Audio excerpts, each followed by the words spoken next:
shooter in her rookie year. Lately, taking the ball to the rim and one. She averages 35 minutes a night in the 40-minute WNBA games.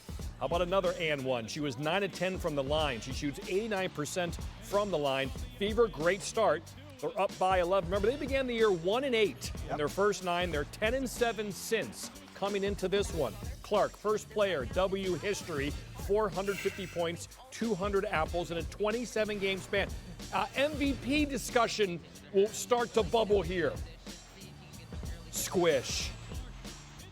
Top 8 in this 12-team league make the playoffs. Indiana is 7th. They have 13 games left after tonight.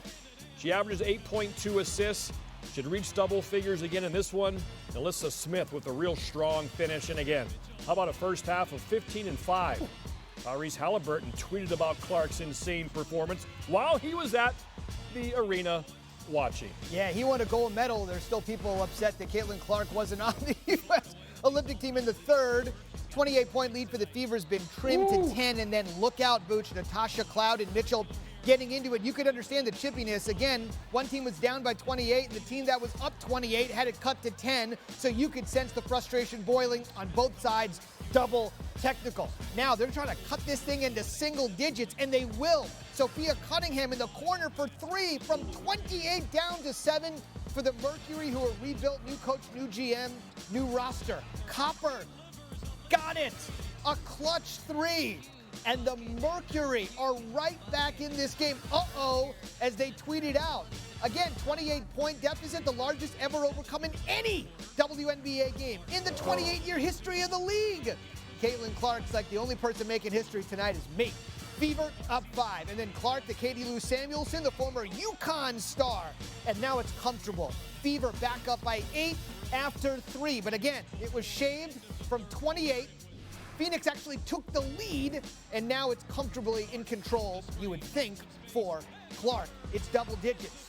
Caitlin Clark, John, has been playing basketball uninterrupted since last November. Yeah. She needed that 1 month break, right? She went all the way through the season, the Final Four, the draft, the season, and now she can sort of feel it on her way. 2 years ago, the Fever won 5 games. 5! And then they drafted Aaliyah Boston, first overall, and they drafted her first overall. Good night. Caitlin Clark with another 25, 5, and 10 games. Fever, hold on. This taught this one a lot about her team. We didn't crumble. We had a few lapses that it didn't look very pretty for us, but we always found a way to respond. And honestly, I thought we played a really good fourth quarter and came up when stops when we needed it. It's huge. I think it sets the tone of where we want to be the rest of the season. So to grind this one out and get it done, I think is just a step in the right direction. But it's one at a time, and we have another big one Sunday. You can't say enough about the numbers. She broke the assist record in her last game. Remember what a big deal that was with 19? She's now scored or assisted on the most points in any 2-game span in W history. She passed Diana Taurasi. Only seems fitting she shared the court with Diana on this night. Over the last 2 games, Clark has scored or assisted on a mind-boggling 62% of her team's points. It is a pleasure to be joined by Carolyn Peck, celebrating the 25th anniversary of her NCAA championship. Coaching Purdue, also a great coach in the W, and it's great to have you here tonight. All right, so we just went through the swing of emotions in the game here, Coach. Up 28, down 1, rally to win. You heard Caitlin talk about it. When a team rallies to win a game like that after facing the adversity that they did of blowing a lead like that, what does that generally tell you about that group? Zubin, the biggest thing it's telling me is that Indiana's growing up, because we saw in the first half of the season there were opportunities. Indiana had a chance to win, but they crumbled when the game got tight. So to be able to get off to such a great start, really deliver the first punch, and then when Phoenix punched back, they were able to hold on, and especially on the backs of Caitlin Clark and Kelsey Mitchell.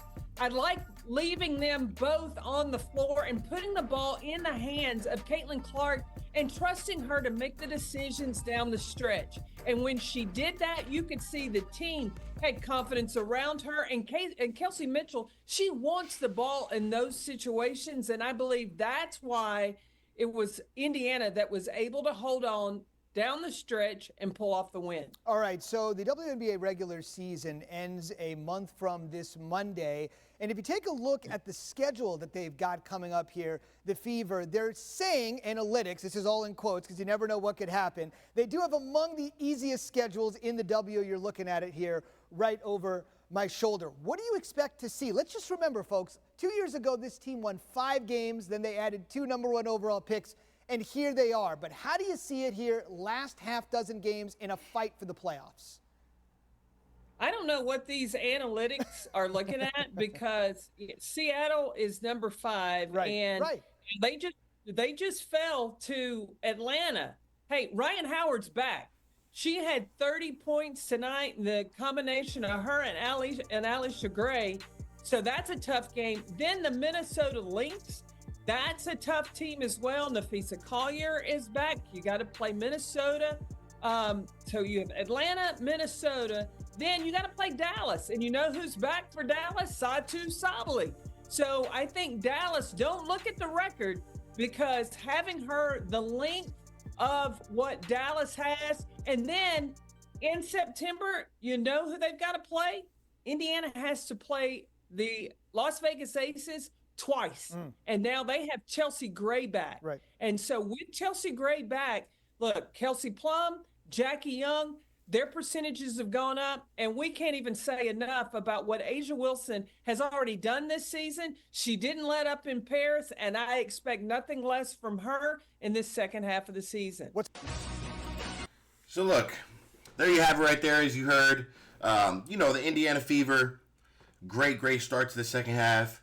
Very, very excited about that. I mean, I just want to touch real quick. She's talking about the second half of the season. Yes, that's going to be, I guess statistically a tougher schedule than what we're thinking. I think the W is a tough league in general. But at the end of the day, I think if the Fever can continue to play how they're playing, I mean, come on, man. They got to play fast. They got to rebound. They got to be nitty and gritty, just how Kelsey Mitchell said. And they got to run in transition. They got to knock down shots. They got to be very active on the defensive end. They got to be very active on the defensive end. I think they got the Storm next game. What I saw tonight from the Fever is rested legs, playing for one another, exciting basketball, and then defensively, they're aggressive. When you have that type of aggression on defense, your offense will find its place, will find its role. You know what I'm saying? For me, look, you got Caitlin Clark, you got Kelsey Mitchell, okay? These two, they can go off for 20 to 30 points a game. The interior, we have AB, Nalissa Smith. I told you guys, Nalissa Smith will be a huge factor in this game. I watched Brittany Griner play against the Chicago Sky. Brittany Griner looks slow, out of shape. I don't know what's wrong with her. So Nalissa Smith, as expected, went crazy, had a good game. AB, decent game. Caitlin Clark came out, put up 28, 29 points. 28, 29 points. I mean, if you look up and we look at stats and we look at every player and we match them up, I mean, we're right there. As a young squad, Indiana Fever are right there statistically with almost every team. Besides the Aces. And she wants to talk about the Aces. I don't think the Aces will be as effective with Chelsea Gray. I don't think Chelsea Gray is going to be able to guard Caitlin Clark. So if we got a 1 and 2 guard at Kelsey Mitchell and Caitlin Clark, who is Chelsea Gray going to guard? Definitely not Caitlin Clark. And I don't think she's going to be able to guard Kelsey Mitchell. She's hobbling up and down the court. So I'm just not sure what we're seeing. Not to mention, the Indiana Fever just went and beat pretty much 3 Olympians on the Mercury. And you know what's funny? She outplayed 2 of them. Well, Copper, but guess what? I've been saying I would love to see Caitlin and Copper play together. They're on pretty much the same level as far as basketball skills. So, I don't know, man. I don't think the Aces will be any better than what we've seen with Chelsea Gray. That's just my opinion. Yeah, they got a natural point guard back. but I think it's going to be a defensive liability when it comes to guarding. So that's kind of like my take on it. And, you know, we got the Seattle Storm Saturday or Sunday. And I think we got a couple games today, which is going to be Saturday, depending when I post this video. Then we got Chicago Sky and, who is it, the Sparks play today. That's going to be one of our main games that we go ahead and check out. I'll have a lot of coverage for that. And besides that, man, look, all the new guys, anybody subscribing to the channel, I appreciate you guys. You know, I'm reading all the comments. I'm doing my best to get the research out and get the content done for you guys. So, you know, this Fever team, this is the last thing I'm going to say. This Fever team is a team that could win 8 to 10 games of the rest of the games left. What do they have, 14 games left? I could see them in the 6th spot for the playoffs. You know, and then not, you know, we'll save Caitlin Clark's individual accomplishments and everything for a whole separate video. But I think I think we can all agree Caitlin Clark doesn't look like a rookie out there. The way she's leading this team, the way they're adapting to her play style, I don't think this is a team you want to play 7 games or in a playoff series. I don't know if I'm pretty sure it is 7 games. But I don't think this is a team you want to play in the playoff series. You know, so that's all I got for tonight. I might drop one more video. I'm not sure, depending how I'm feeling. It's almost 2 a.m. Besides that, man, I'm going to catch you guys on the next video. Make sure you guys sub to game day. We out.